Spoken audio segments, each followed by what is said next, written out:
So I'm in your way to lunch, so I'm gonna keep it short. Next slide. So I'm gonna show you a case which was brought to my attention some time ago, and from a clinical center, when they were quite puzzled about what they were seeing. So they did a contrast-enhanced MRA of the carotid arteries. And there was really good contrast and vessel detail visualization above the bifurcation. But below the bifurcation, it looks kind of grayish, like this one here. So you see, further higher up, looks kind of normal. Below the main carotid artery, looks kind of gray. So for you guys, this should be an easy thing to explain what happened here. But there's certainly some more interesting details which we will discuss now. Who wants to make a guess?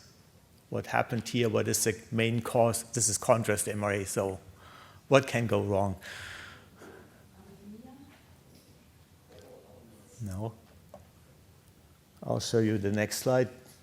Those are, I started to look at the source images, which is always a good idea when you do contrast MRA.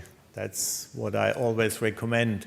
Don't only look at the MIP images, so look at the source images. There is a pointer here. Maybe this one, yeah.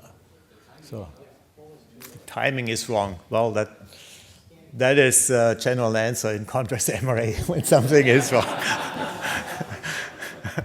Very good. The timing is wrong. So, but how do we?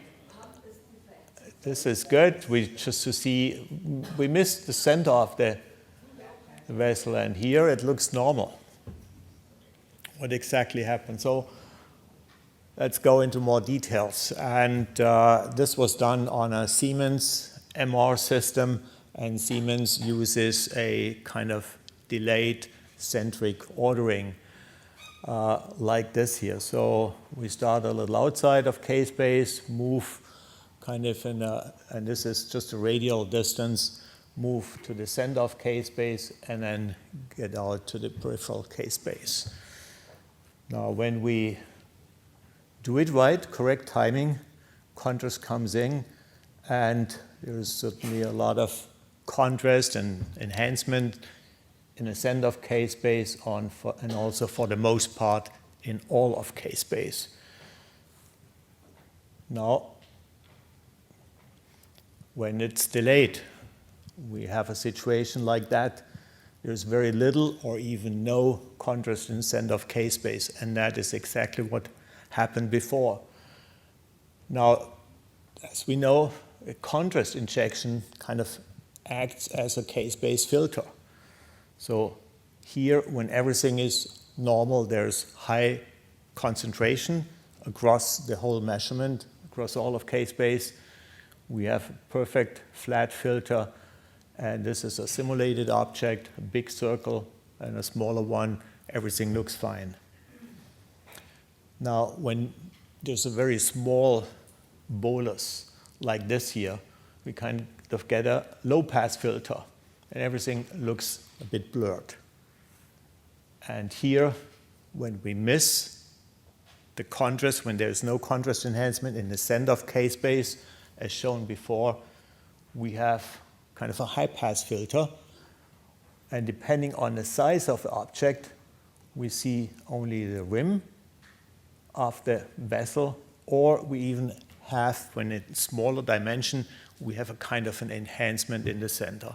And that is exactly what we noticed in our images. So finally, here, this is the image.